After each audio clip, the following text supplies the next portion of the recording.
See, I don't hear it. Trying to figure out which microphone works. Let's go ahead and start our meeting. It's now 7 o'clock, and welcome to our September meeting. And at this time, if you would stand and join me in pledging allegiance to our flag.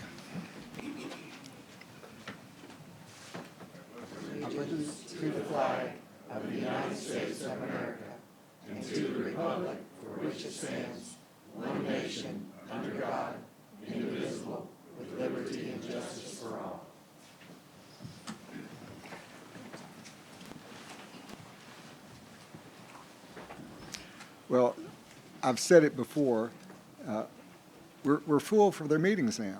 And when we built this city hall, we only had like 3 or 4 people here every time. But I'll be out of this, but the next mayor and council will need to figure out a way to enlarge this area because it needs to be done because we have so many people joining us now. So we're glad to have you here.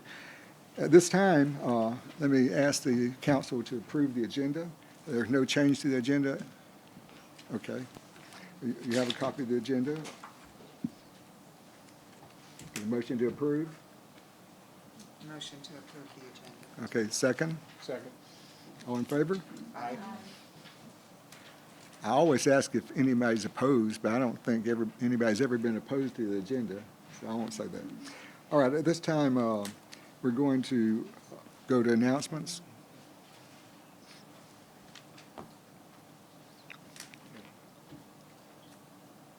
Prior to the announcements on appearances, was there anyone signed up to speak on an agenda item this evening? No, sir.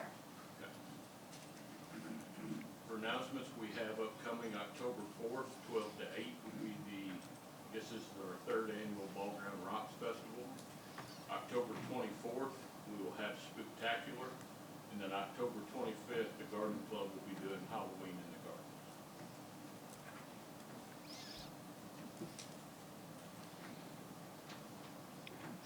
And those are all on our app, Yes, sir. correct? Okay. All right, thank you.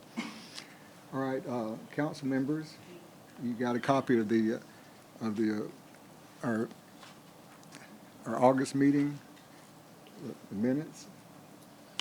Any changes? Any comments other than motion to approve the agenda? No, the minutes.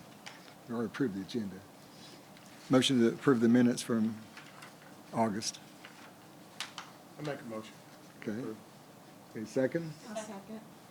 Vicki? All in favor? Aye. Aye. Okay, thank you. At this time, we have 3 items that are old business, and the first is second reading of a zoning code changes for car washes. And again, I'll ask Eric to give us the explanation of what we're doing. Sure, the first item up is on the zoning code change for car washes. This will be a second reading. No changes since the first reading. This simply removes car washes as a right of zoning in any classification. It makes it a conditional use that requires the specific approval of mayor and council for placement of the car wash.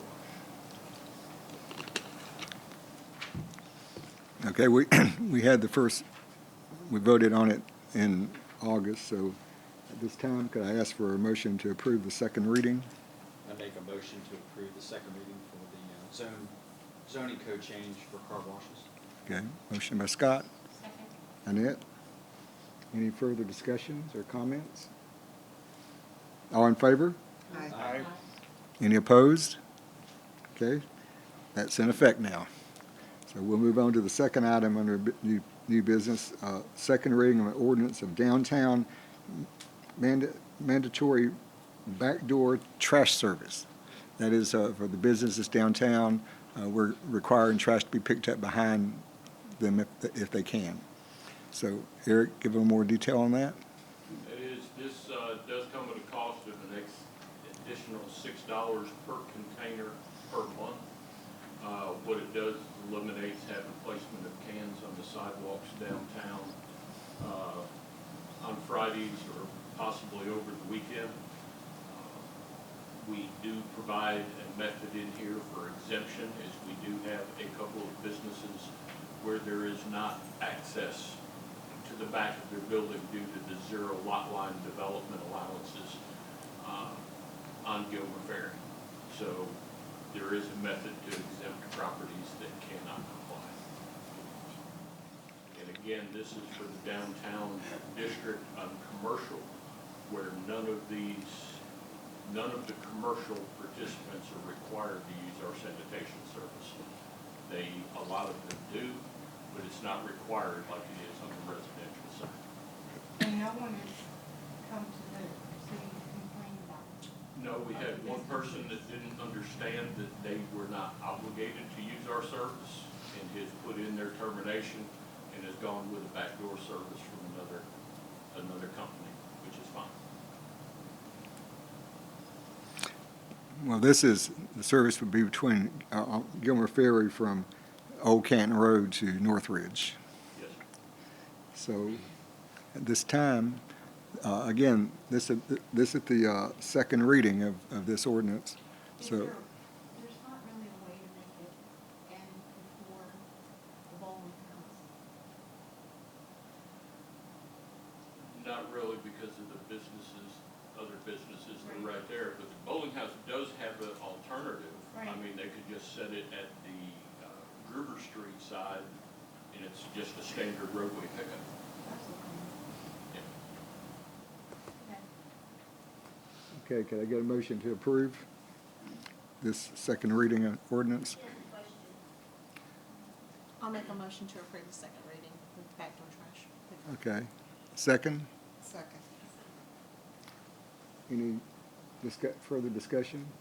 I do want to add, before we go to the vote, that I was wavering a little bit on this one, but we've tried over the last year and a half to find other alternatives. We sought dumpsters and that all downtown could do. We didn't want to put the payment, that extra payment back on taxpayers either. And so that's, right now, at this time, I think this is our best solution to, when you're driving through downtown, you're not seeing all the trash out on the curb, whether tonight or tomorrow morning. But hopefully, at some point as our city grows downtown, businesses flourish, we can get a better system and that'll come in place with the growth. And some of the other cities have gone through the same things that we're doing right now, so that's my point on it. Okay, motion made by Scott, No. by I make a Vicky. motion. And are you doing the second? No, Chris did. All right. I should write that down. When there's a lot of talking, I forget who made them. Any further discussion? And again, this is the second reading. We actually covered this in work sessions as well. So at this point, all in favor? Aye. Any opposed? Yeah, Annette is opposed, I mean, it's gonna pass anyway, but so it's 4-1, but it does pass and takes effect now since this is the second reading. Okay, the third item under new business, old business, is second reading of the zoning code change to make private parking lots. And again, Eric, if you would explain that. Yeah, it's just a simple code change on private parking lots to make them also a conditional use, regardless of where they are in the city. They would be a conditional use to be approved by mayor and council. And for definition, a private parking lot is not a privately owned parking lot held by a restaurant, a hotel, a convenience store, whatever. It's somebody that just opens a space for the purpose of parking. So it would have to be approved specifically by mayor and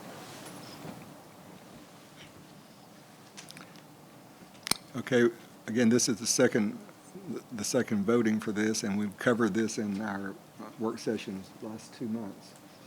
So this time, do I have a motion to approve the second reading of this zoning code? I will make a motion to approve the second reading of the private parking lots Okay, to be conditional. okay, Vicky, second. Second. Dennis? Any further discussions? All in favor? Any opposed? Okay, that's now in place. This is kind of strange that we don't have any new business items to cover. And this, I don't think that's ever happened before. But at this time, though, we've covered the 3 old business items, and now it's time for me to move to the police report. It's at the chief of police, and he's not the chief. Chief's at the 9/11 memorial in Canton tonight, so he's asked me to step in. You're welcome. So good evening, Mayor, Council, everybody. Actually, I've got some good news. Things have toned down a little bit for speeding and some accidents, which is good. Just a few numbers for you. We had 3 DUI arrests, which was a little high, but not bad. Our top 3 things are actually speeding, expired registrations, and seatbelts this time. So we're catching a lot of people not wearing their seatbelts. I think it's just because it's getting nicer outside. We're driving around with their windows so we can actually see them with their seatbelt on. So maybe that's why. Had a total of 14 accidents. 7 had injuries. So we're thinking that maybe that's contributing to people not wearing their seatbelts. I don't know. We'll see. I-75 or I-575 and 372 Auburn Highway are our top roads that we actually are seeing accidents occur on. So speed is a contributing factor. We had several people over 91, 93 miles per hour, and the top speed was 107. So he gets the club, he gets put in the 100 club. So we are waiting anxiously on our state certification. So I've been told everything is looking really good. So we're just waiting on the final vote. That's about it. Okay, thank you. Any questions? I do have one question, just out of curiosity. Has at the new roundabout, has that, with the traffic being a lot worse right there, has that increased in traffic accidents? Or is it calmer? Because the Right. traffic is so bad. Right now, what I've noticed, people are actually slowing down and being a little more respectful on the stops. Because you've got so much heavy equipment out there, workers, and we haven't had anything, Oh, that's good. knock on wood so far, with anybody being struck or any incident. So I've seen it slow down a little bit since they've started. Good. Good to hear.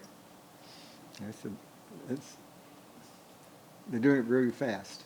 I'm Yes, surprised it's about how much time. is being done, but I do appreciate, I'm all over the city every day, and I appreciate now that I see police officers all over the city.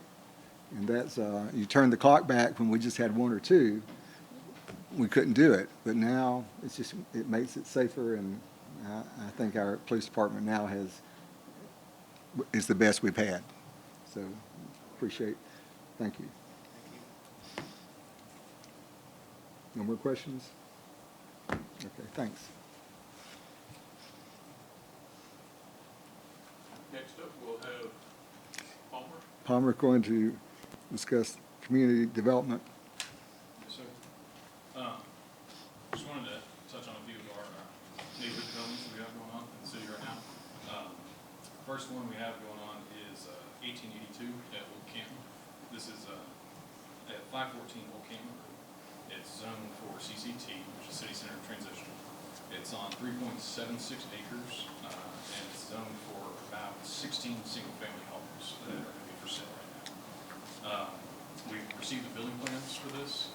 We've requested that the developer revisit one set of plans because our max building height for that area is 35 feet, and one building plan said it was 40 feet for what they were wanting to put in there, so we requested them to readdress that issue in there. The lots that face Old Camp Road, though, those buildings meet the height requirements. In 1882, that neighborhood was zoned in 2023, CCT. The next one we have is Anderson Residential. This one's at 1065 Cartersville Street. It's currently zoned for residential zero lot lines, or RZL. It's 9.12 acres, and it is zoned for 38 single-family homes for sale currently. The status of that one is that the stormwater has completed their review, as well as the plan review has been completed for that one. We provided it to the developer, and we're waiting for their response back on those comments.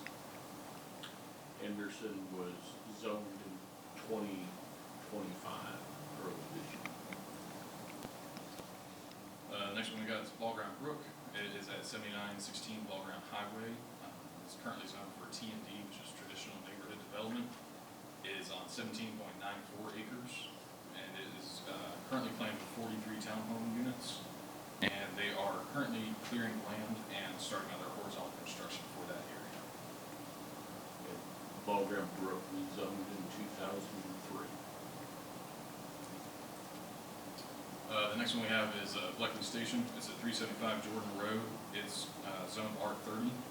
It's on 98 acres, and it's approved for about 145 lots right now. They're clearing the land as well, working on their horizontal construction. Some blasting has been done in that neighborhood, in that area, but they are working with Cherokee County Fire to make sure that the blasting is done safely and properly. Bleckley Station was zoned in 2007.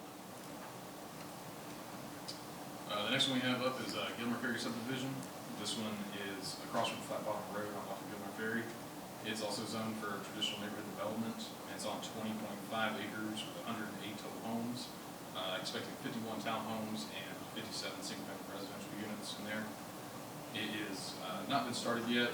There's a potential to combine this development with the property to the east of it with an additional 33 more lots.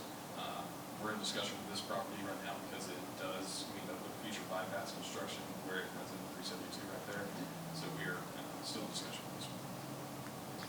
Gilmer Ferry residential was zoned in 2007.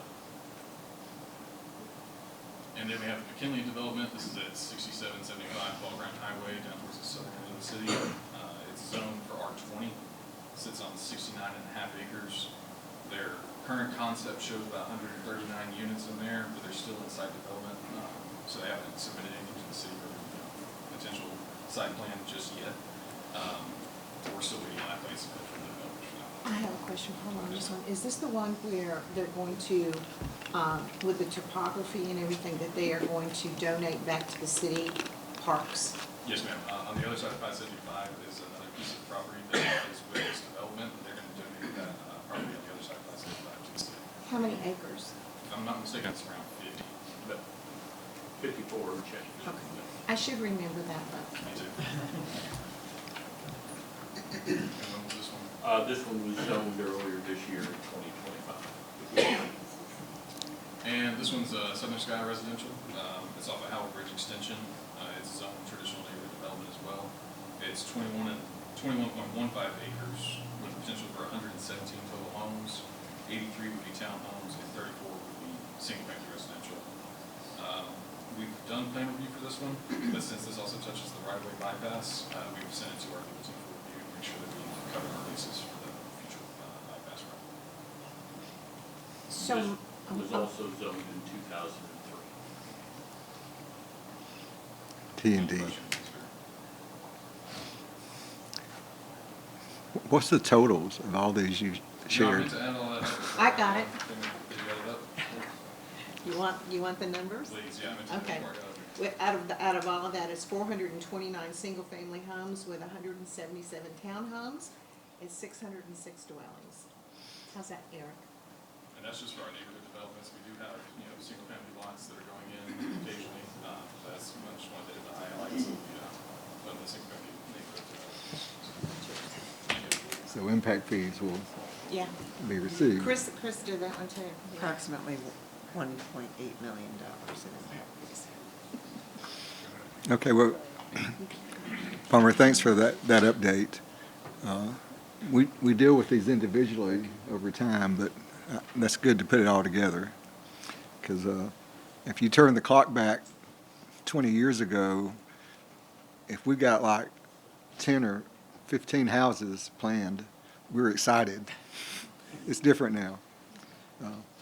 Particularly once we got sewer that allowed more growth. So Again, thank you. The last thing on that end of the spectrum is month of August was 5 building permits that were issued. That brings the total permits to the year at 45, which is 6 behind where we were last year at this time.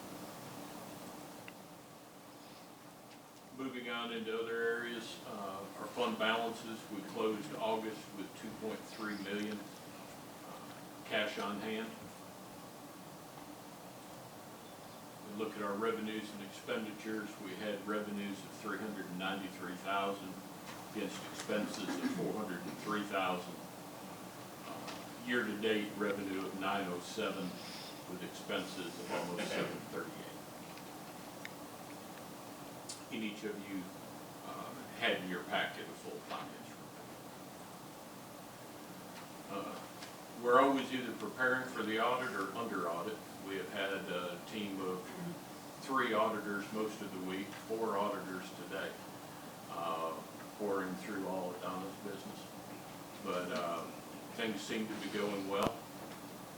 We are also currently exploring the cost of getting pricing. We're under a mandate to move from a .com to a .gov. So our website will have to change to .gov. Our emails will need to change. So Palmer is leading things up on that. We have pricing coming in on being able to migrate and then also go to a cloud-based server system. So a lot of work to be done there.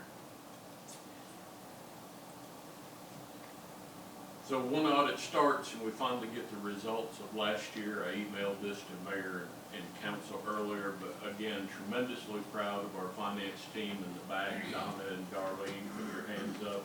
Everybody knows who you are.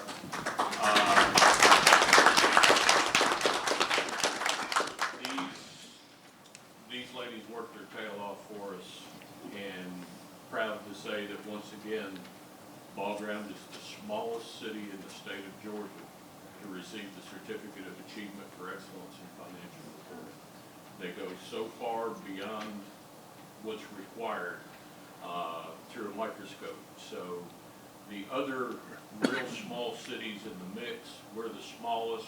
Next up goes to Dawsonville. Above Dawsonville is Elberton, then it jumps to Flowery Branch, and they just get huge from there. So this is a huge feather, and the team here does a real good job, the department heads, in working with Donna, so we couldn't be prouder of getting this notification this week. We will have a public hearing at 6 p.m. prior to our next city council meeting in October. The owner of the property here is appealing staff decision to deny packaged beer and wine sales. The property where we have denied it is this property right here. This is the mobile station, Buddy's convenience store. We have denied the application based on our reading of the code, which specifies the distance between package sales and a school ground. Okay? So this is the location of the unit. They are struggling, and that's what they want to come and appeal to you folks on, is the business is struggling for a convenience store. Alcohol is their profit margin. Right, wrong, or indifferent, that's what it is. Their contention is, and you know, some laws maybe don't make sense, but this is the school ground.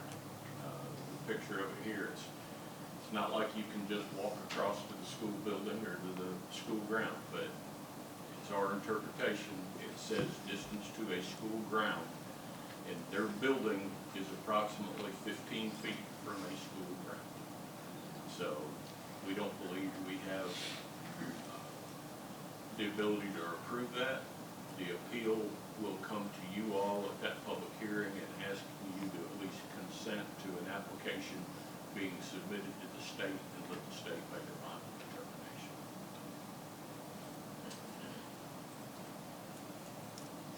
On capital projects, questions earlier on the roundabout, again, that's a $3.249 million project. The street lights have been removed, it's not as dark as I thought it was going to be. Walls are under construction, an adjustment plan has been submitted that if accepted by Cherokee County, the additional cost is $150,000, but it is something the contractor believes could save 3 to 4 months of construction time if they went with this method, which would really help. You can see the retaining walls, work is being done there. The next one's getting ready to be poured up close to the northbound on-ramp. But just some higher elevation views of what's going on there. The bypass, we are still in the mix for $1 million from Congressman McCormick. They stripped out the entire $10 million ask from Senator Warnock. Again, if the T-Splost in Cherokee County is successful, that calls to obligate $10 million to the bypass project. We had a great meeting this month with Mr. Joe Stein. I think this is the first time that a Georgia Department of Transportation board member has ever visited Ball Ground. Actually came to us and let us know that we were on their radar. Totally unsolicited, just came in. Did let us know that they have placed Ball Ground as the #3 priority in the Northwest District for actually reconstructing the entirety of Main Street from the traffic light to Northridge Road. To take that out, actually build the base and put that road together, and they put it in as an $11.1 million ask for downtown.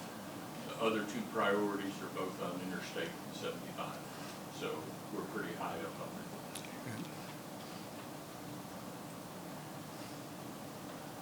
that. Wanted to ask for some money tonight. I think I got a chance to talk with a few of you. One of the biggest complaints we're getting now, transportation-wise, is the condition of the Old Jordan Road railroad crossing. It's in horrible condition. This is an unbudgeted project that Cherokee County has received the bids in on. It goes before the Board of Commissioners on the 22nd or 23rd of this month. It is an unbudgeted request for roads and streets. The other problem with this is you shut that crossing down, all the trucks headed down Highway 20, detour Old Dawsonville Road. So part of the reason the increased cost on this is Cherokee County is asking them to begin the project on a Friday evening and work as hard as they can all weekend. Well, concrete's mostly closed, the quarry's mostly closed, and really try to minimize the traffic on Old Dawsonville Road. Given with the money we've put into Old Dawsonville Road on our end the last few years, I was gonna ask for appropriation this evening to allow me to contact the county manager tomorrow and offer Ball Ground into this project at $10,000, which would put us on the same percentage that they just paid for 84% of Old Dawsonville Road sidewalk. They put a little over $2.5 million, a little over $3 million into our roundabout.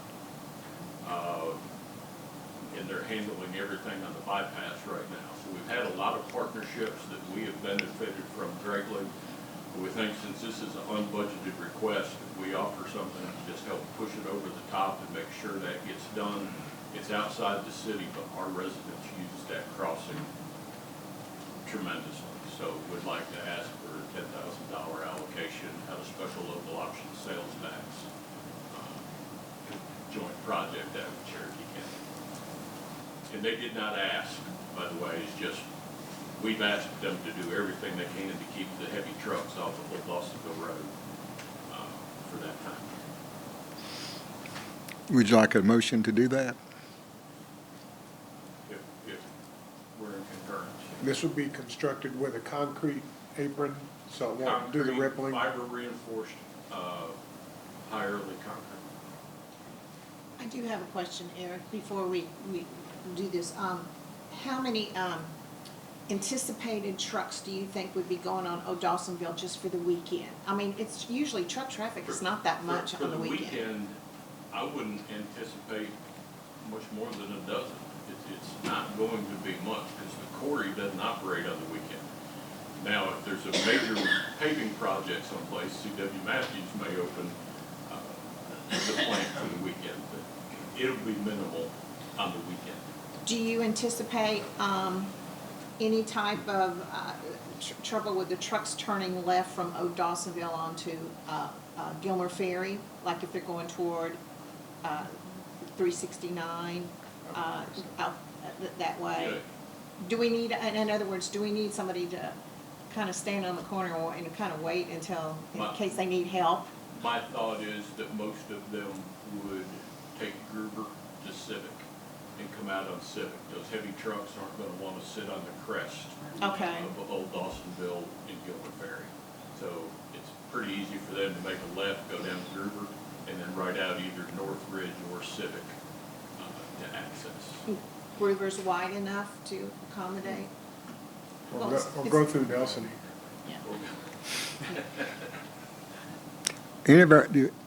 Are any of our streets limited in weight? There used to be signage on Old Canton Road. 7,100 pounds each other.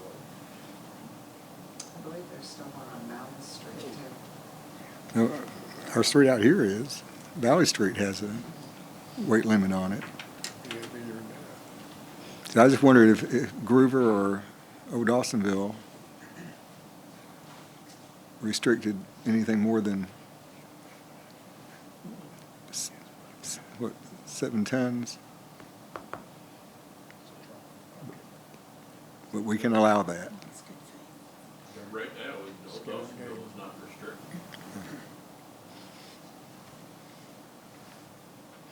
Okay, council members, you want to move forward on this?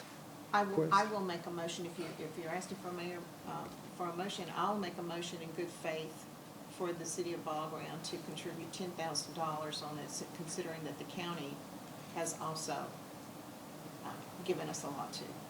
I'll second that motion. It's been a long time coming to get that repaired, and we've tried for years to get those repairs to the county, and they've done a lot for us, as you mentioned, so it's time to kick in and help our residents. And it's a lot of work on using it. Correct. Right. Do they have an estimated start date? I mean, are they, I know that it still has to go through them, but have they No, said that? the way they work is they'll wait till they get the funding approved, Okay. then they'll move to restart. Okay, It won't be long. right. But we will have a city announcement though, right, when Yes. this is gonna happen and all that. Yep. And they'll also, they always put up signage ahead of time, letting them know that this road is gonna close this date and time. So folks know the detail. Okay, so I've got a motion and a second. Any further discussion? All in favor? Aye. Any opposed? Okay, that will be very beneficial to fix that crossing. We have a lot of people that live on that side of the city and might go north, that way, so that will be better. So next up on water and sewer, I know we talked about this a lot, but we are in our final phase now of UCMR 5 sampling. That is unregulated contaminant monitoring. This is where they check our water for things that are not yet regulated, but trying to dissect the water and find anything in it that they think is bad. So that is currently at the lab in California. We had clean results. They didn't find anything negative in our water when we did it back in February. So this, they'll do it in a cold weather month and a hot weather month in case there's differences in the water. On PFOS and PFAS sampling, we completed our second round with 0 level of detection. So we are now considered compliant through the year 2030. So we are way ahead of schedule because we're not even required to test yet. So we have completed that through the first phase. Again, just for PFOS and PFAS, and I can't pronounce them, but for fluorooctane sulfonate, and per and polyfluoroalkyl substances. And those are your forever chemicals. Everything you find in your nonstick, your waterproofing, everything else is showing up in water systems all over Georgia. Closest to us has been the city of Woodstock. So these have created big problems. The potential side effects is everything from increased cholesterol, fertility issues, immune deficiencies, increase in asthma. So just a lot of things that these chemicals are causing, and our water is currently free of. We have completed our AWWA, the American Water Works Association audit. They give us a task list of things to work on once we complete the audit. One of the things we have is our revenue versus non-revenue water. They believe for a system our size is a little bit too high. We use a lot of water that we don't get money for. So they're asking us to trim that back. Most all of that is governmental use. It's the irrigation system at City Hall, botanical gardens, public restrooms, parks, everything else. Everything non-revenue water that nobody's paying the water system for, we average between 60 and 100,000 gallons a month of water that the water system doesn't get paid for. The positive news on it is once they calculate the line sizes, once they look at everything and where we are supposed to be, we lose less water by leak and non-revenue than is what is anticipated for a system our size. So one of the things we have to tell them is what our goals are, and it won't even accept our goals. We said we wanted to lose 1 million gallons less this year than we did last year, and it doesn't even allow you to input it because they said that's an unrealistic goal. So our system is tighter than we think sometimes, and our crews do a good job at repairing leaks when the leaks are found.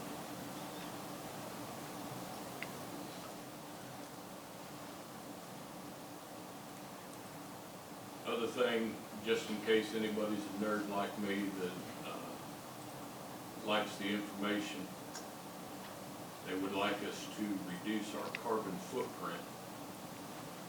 And our carbon footprint is 0.63 metric tons of CO2 emissions is what it takes for us to produce water. So that's 1 year worth of water is 0.63 metric tons of emission. That's from our electricity consumption, pump use, and everything else. That's something, quite frankly, we have zero control over unless Georgia Power lessens coal and amps up nuclear in this area. That's about the only thing that's going to get our CO2 emissions back. We've been talking about this one for a while, the Mountain Brook connection. If you notice there, they're probably a third of the way down on Jordan Road with the new water line installation. So we have the invoicing out now for setting the master meter. At current rate, I think we should have a connection in there within another 3 weeks. So real close to the mid-October goal we'd set for getting a connection in. We talked about PFOS, PFAS, all the extra things that we're being required to do from the federal government level. We got the notice today that this week in Washington, they had always allocated funds for clean water. That's to help us reduce lead in the water, get rid of lead fittings, do the PFOS, PFAS testing and whatnot. So there are federal dollars available for that.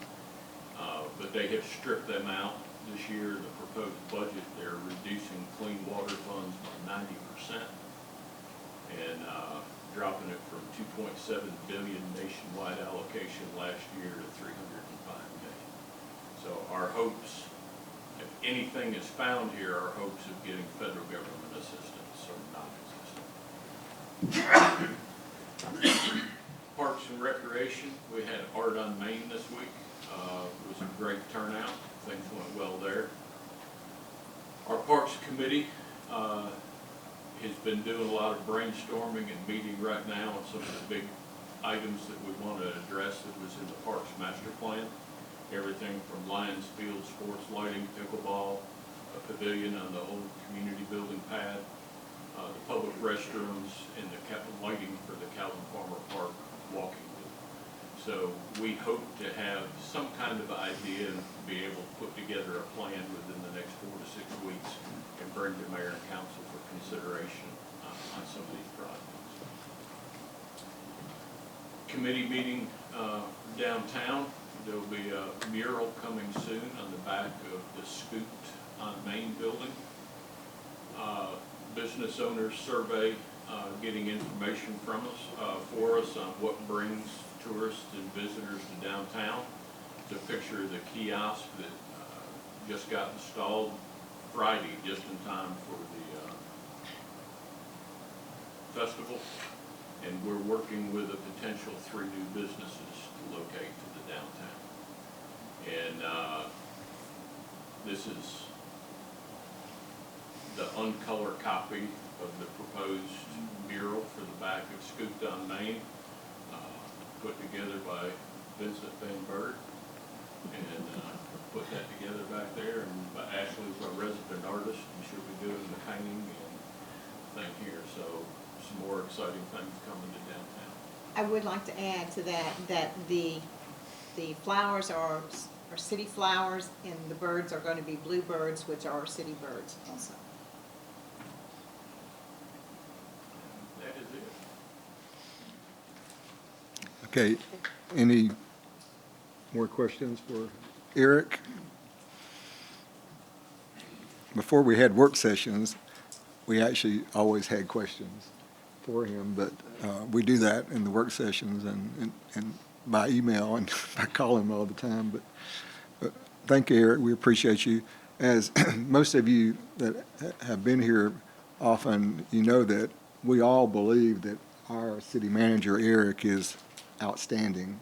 I think he's the best one in Georgia.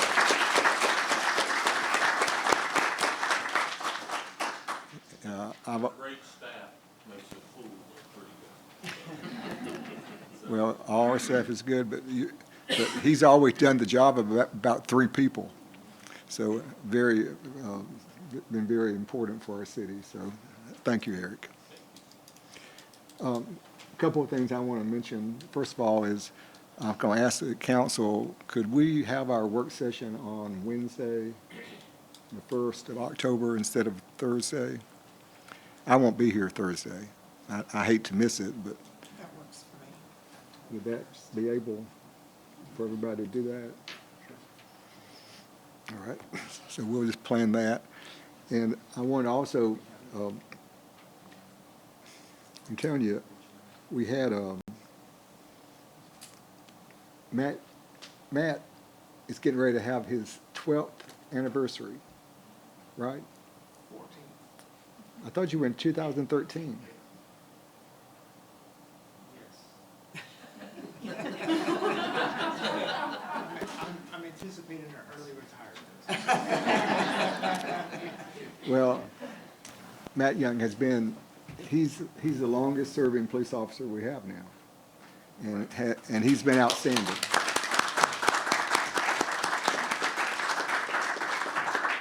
So again, I should have said that when you were speaking, but I decided I realized that you're getting ready to have that anniversary, but that's, we have some people in our city that have more time than you, but not a whole lot of people. Of course, David, what, 30 years? This had 19th anniversary. That's outstanding. But anyway, again, I want to appreciate you. Mr. Mayor, we may have a problem with the October 1st meeting. I know the Preserve at Long Swamp Creek, their HOA meeting is scheduled for October 1st in the chambers at 7. I don't know, we do work session at 6 will be done by that. When that crowd comes in, Our council meeting's at 6:30. 6:30, yeah, that's true. Could we maybe, is it possible to do it at 5? Can you get here? Good. Do it. Would So that- what time do they need at 6:30, you said? The meet- 6:30. the- Yeah, yeah, if we did it at 5, I think. You think we could do that at 5, Scott? Yeah, that works. Okay, let's plan that. Okay, this time, let me ask Annette, you want to bring up anything? Thank you all for being here. Yay, fall. Christine? I agree with Annette, yay fall, and loving cooler weather. And thank you all for joining us this evening. It's great to see so many people come out, so. Dennis? Thank you, everybody, for coming. Don't forget, keep in your prayers all the people that passed away on September 11th, and the ones that are still dying as a result of that. It's been 24 years, 24 years. 9/11. Vicki? For once, I'm gonna be silent. What? But, yeah, really. But thank you for everyone for showing up and taking an interest in our city. It's encouraging. Agree. Scott? I just hope everybody with the great weather of the weekend was able to get out and see Art on Main, be a part of that in a little bit, and what a fabulous little festival that came together and scattered around the city where people got to walk it and see what great things that Ball Ground can do. Okay. At this time, it's time for public comments, and we have 3 people that have filled out a form to speak, so we'll do those first. And Greg, you're the first one. Greg Edgar. Good evening, I'm Greg Edgar, with the Mountain Brook. Full disclosure, I am running for city council for Council Post 4 to replace Christine Rogers. I'm here tonight concerning the road abandonment issue from last month. While I know it wasn't on the agenda tonight, I would like to voice my concerns. Without being known, I guess it was, without being in the know, I guess it was not added to this month's agenda. It must be under further review is the only thing I can guess. This is good, but I think the citizens of Ball Ground deserve to know where the issue stands. Will there be a second reading at some point? Is there a timeline for that to occur? Is it correct that the land still belongs to the city of Ball Ground, and therefore can it be used by the citizens to traverse to the trail? No, that was a concern. Secondly, I'd like to express my concern with the process of the vote last month. Something broke down. Several council members indicated they spoke to property owners. In some cases, the property owners, the same property owners with different results. My question is, did anyone talk to the citizens that used the road? Then there was the actual vote. You all had the opportunity to table the issue, even after concerns for the citizens were expressed in discussion. I don't really understand why you would not want to explore an avenue that's been brought up, that's not been brought up before. At least I haven't seen it come up in the council meetings. I would actually be interested in each council member's reasoning for both things, the abandonment issue as well as the motion to table. My hope is that we're not going to look down at the city attorney for guidance on not discussing the issue, but my questions still stand. I do recognize that abandonments are not that unusual, but the votes I've seen when I've been here involve land swaps back to the city. What would the city get here? It's not the new road, because they had to build that anyway. So I don't understand. Finally, I see this as an opportunity to make this process better. Regular communications with residents through town hall meetings or visits to HOA meetings Something like that would be helpful. I believe without other ideas, people are left to Facebook. And I'm not sure that's where you want a discussion like this made. We all just want to know that the city council is engaged with us. After all, we're all neighbors. We should be able to talk about these issues together. Thank you. Thank you. We have put that off on hold until we haven't made that decision yet. But we're working on it. And If you don't mind, I will, and typically during public hearings, it's not a back and forth, it's not a Q and A. But to your point, I was supposed to make the announcement ahead of time, and did not. So the item is with legal counsel. There is a new survey that has to be prepared. There will have to be a public hearing, and it will come back before this body. So those will be announced, those will be advertised, those will be done. Question, will it come back as a first reading, or will it come back as a second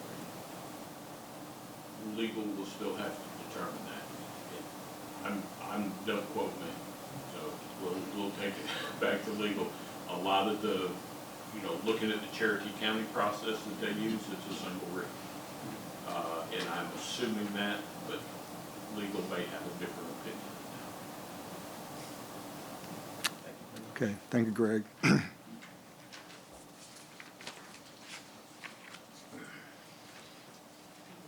Thomas Weaver. Welcome back. Thank you, Mr. Mayor.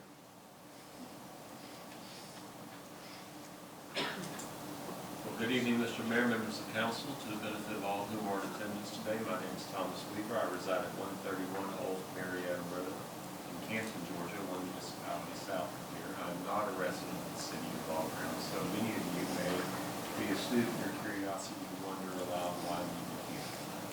Well, I will share, however, I must say that everything that I share with you tonight should be taken with a grain of salt. I'm here to help and not to cause harm. But there is a matter that's noteworthy in council's attention that council should take seriously. As many of you recall, about a month or so ago, I approached the council about the school safety zone matter. Council's resolved that matter, and in fact, that came in handy just tonight with the gas station issue for 15 feet. Those maps are in place. But that's not what I'm here to discuss. That was just on the tangent. When I visited the city hall about a month or so ago, I noticed on the window that's on the main entrance doorways that weapons are prohibited in the city hall. And I went and spoke with the city manager to share with him that that's actually illegal. It's been preempted by state law in part. Now, I cannot speak to matters of attorney-client privilege. That's against the rules, and that's also against the Georgia Open Records Open Meetings Act. However, the city manager has released records that would be open to the public that I could share with anyone in the room that I have on my email, where the city manager has personally notified me that after review, there has been new signage that's ordered, that has been ordered to replace the signage that's currently on the windows. The signage that's been ordered purports to broaden the prohibition of weapons even further placing the city of Ball Ground potentially at fault for violating state preemption on this topic. So that the mayor and council is aware, the Georgia General Assembly enacted Georgia Code Section 16-11-173 that preempts the city of Ball Ground from regulating in any means or in any manner the subject matter of firearms or weapons. Unfortunately for the city of Ball Ground, the terms weapon and long gun for the purposes of prohibition against the possession of a weapon or long gun in a public building that houses a courthouse only includes machetes with blades greater than 12 inches in length, handguns with barrels less than 12 inches in length, and rifles and shotguns. That's it. It stops there. The signage that your city manager has ordered is going to purport to ban all manner of weaponry, just like they do at the Frank C. Nelson Miller Justice Center. I've actually wrote Superior Judge David Cannon in his capacity as Chief Judge of the Blue Ridge Judicial Circuit to remind him that sign at their center is also illegal. I haven't heard back from him on the breath. However, that's true, I'm not going to hold my breath. If you don't Having shared that, however, I come here because I think that this mayor and council may be a little bit more receptive, that I need not hold my breath here. If that sign is enforced against me or anybody else, should they arrive with any other type of weapon other than a machete, handgun, rifle, or shotgun, that matter could result in litigation. The preemption statute that was created by the legislature grants a specific right of civil tort action against any offending government unit and allows the petitioner or litigant to recover all court costs, all attorney fees, and all compensatory and punitive damages, including any other injunctive, declaratory, or mandamus written that the judge deems proper. Cases are also appealable, and under the law, under the Georgia Constitution, all official and governmental immunity that municipalities and counties have in this space has been abrogated by a constitutional amendment that has been adopted by the citizenry, including your taxpaying constituents behind me a few years ago. I'm happy to share all of this with your city attorney.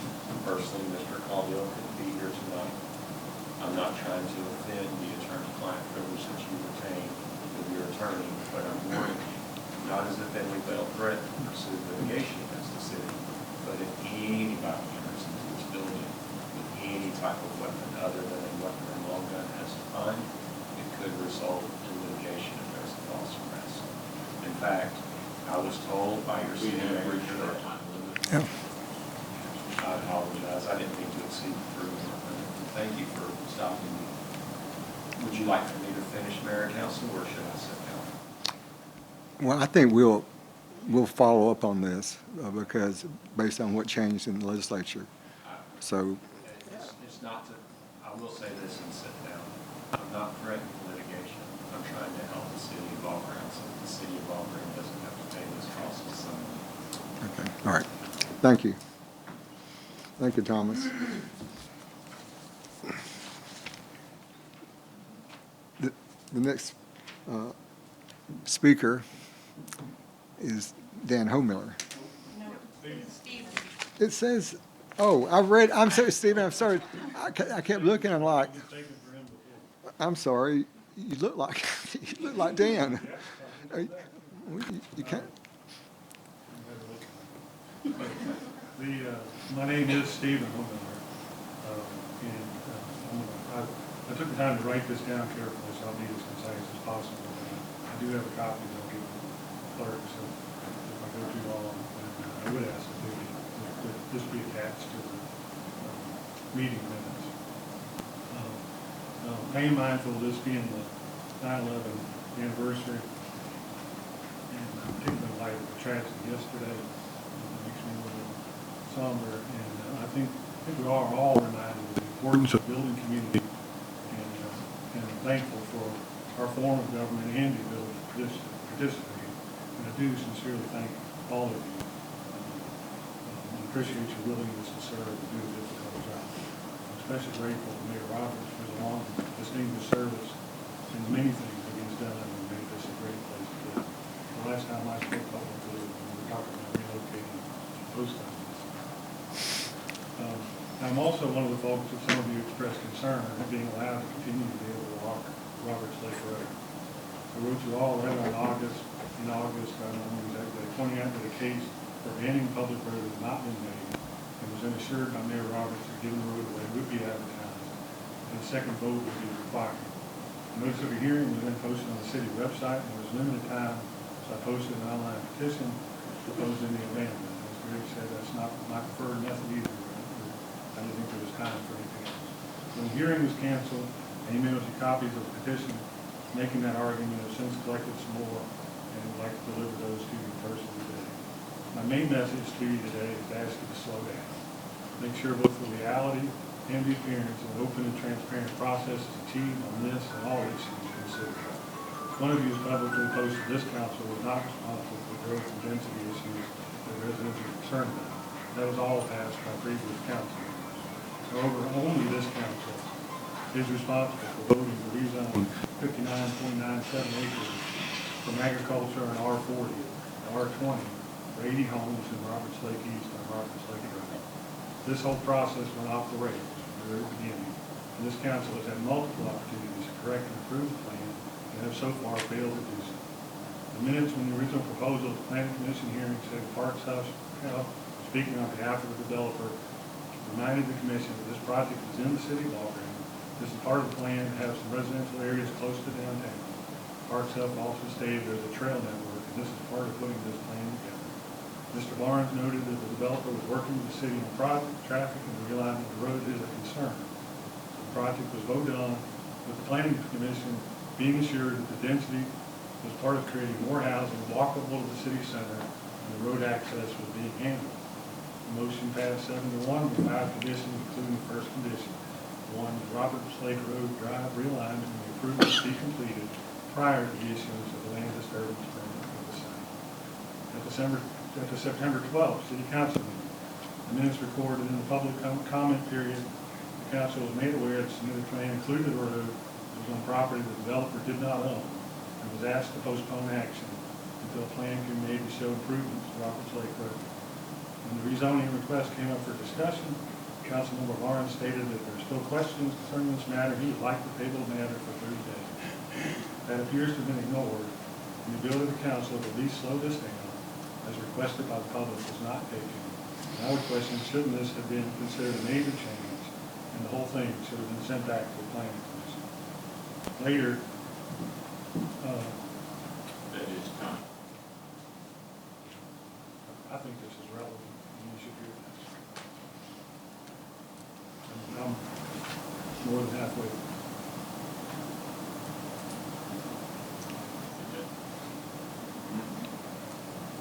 Time's up. I'll post this publicly. Can you provide us copies of what you wanted to cover? Okay, Stephen, thank you. Are you older or younger than Frank? Than Frank? Okay. His brother served on our council for many years. So, anyway, again, we did, some time ago, we did limited 3 minutes, so, anyway, but thank you. I think Sherry Martin, she said she signed up. I'm going to ask for whoever wants to speak now. Okay, at this time, would anyone else like to speak to us? Sherry? Can I do it from here? And I don't need a script, but first of all, a man named Rick Roberts taught me years ago that if the city doesn't grow, it dies. And I found a picture today of my grandmother's best friend, Jewel Hubbard. You know the name. And my grandmother. This is in Ball Ground in 1921. Thank God, from 1921, we have grown immensely. And through the guidance of a great council, a great mayor, and I want to say thank you to you for all the years that you have given us. You're amazing. And you said, I want to make this a walking city, and we did it. We did it through the guidance of 5 failed contracts on a piece of property that had been in a family since 1860. It failed, it failed, it failed. Every developer would come in and say, I want to do this, and it wasn't quite right. It wasn't quite right. And I was in a meeting with Eric and one of the largest home builders in this United States. And as I left that meeting, I didn't feel good about the meeting, and I thought they're going to put too many houses. It's not exactly what we're looking for. My phone rang, and it was a gentleman who has now come to Ball Ground, fallen in love with Ball Ground, and done amazing developments. And here tonight, you see some of my new friends who live in Ball Ground today. And I'm very thankful for each and every one of them. They make my life amazingly fun, secure, happy, and a great community. They're adding to this community. So when I get on Ball Ground Facebook pages and people are running us down for selling homes, running us down for bringing people to town, we're going to have so many walking families, and that's what you wanted, Rick. That's what you said. And you said, I've always wanted to do this. These people walk their dogs, they walk their wives, they walk their kids, they walk their grandkids, and they all enjoy Calvin Farm Park. And what a blessing to see that park full of amazing people. Every one of these folks moved from a 30-mile radius. Nobody came from California, nobody came from New York City, they came from a 30-mile radius. So to you, for telling me I want to make this a walking community, I think we've done a pretty good job, and I have to say thank you to the developer who gets so much heat and so much crap on Facebook. I'm so sick of it. He's such a good guy. Get to know Woody Snell, and I guarantee you, you will want him for your neighbor. Thank you, guys. Thank you. And you still have up at LJ, are you still on TV? Yeah, that's why I did this for you. She's done that, I started to say, she's done that for years. She's very famous in the ETC. Thank you. Now, Karen, would you like to say something? But at this time, who else would like to speak? Well, I'm Karen Oakley. I guess I don't think I'm Karen either. I don't have a spread to do this, Sherry, but I just wanted to thank you for all that you've done to make Ball Ground what it is today. And hopefully, we will continue on this walkable, good, community of people that care about each other. And, we've got enough diversity to deal with outside of our community, so I want our community to stay united and do the best that people want. We lived across the way for 18 years, across 575, and decided we love Ball Ground so much that when Malone's Pond came open, we're like, that's where we're supposed to be. And it has been a real blessing for our family. And I just want to thank you. Thank you. You may see me walking, because I walk a lot every day. Unfortunately, I'll comment that if I'm walking and see something I think needs to be fixed or changed, Eric hears it. Okay, anybody else want to speak? There's nobody else that'd like to give David 3 minutes. 4 or 5. It's business. I'll try David. not to split it. All right, David. Mayor, council, I can't, Mr. Longest employee we have. hard Now? to compete with the other speakers before me. Just want to let you guys know kind of what water department's been up to last month. Just a few highlights. We've replaced 39 water lines from main to meter. This means we've replaced the meters, the meter boxes, and everything in the cellular. It's for the old radio room. We've done 23 water leaks. 2 sewer repairs, we didn't actually have repaired on the line, fix it, repair it. Set 6 new meters, which is the easy part. We've had 4 water service schedules to be replaced. So that's something that's coming up. We've had to call in locates and wait for utility locates to do this. We've done a sewer main pressure test in the new development west or north of Mountain Brook.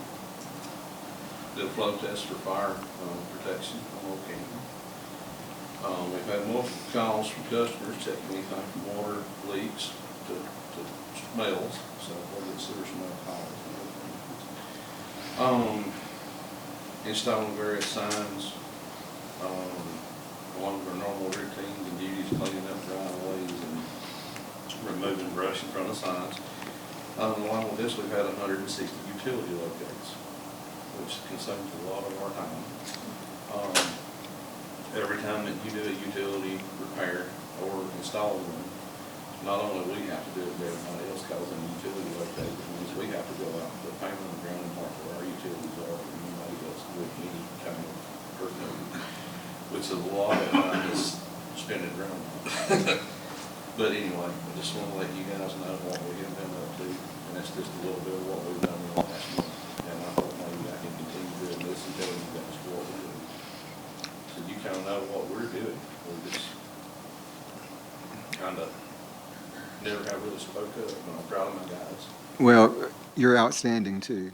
We've got everybody, our departments and people are I'm telling you, they're the best. And of course, 30 years. And like I said, I've got a guy that works alongside me every day.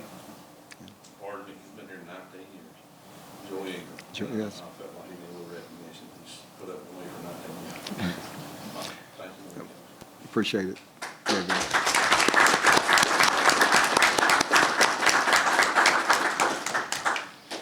Okay, at this time, anybody else?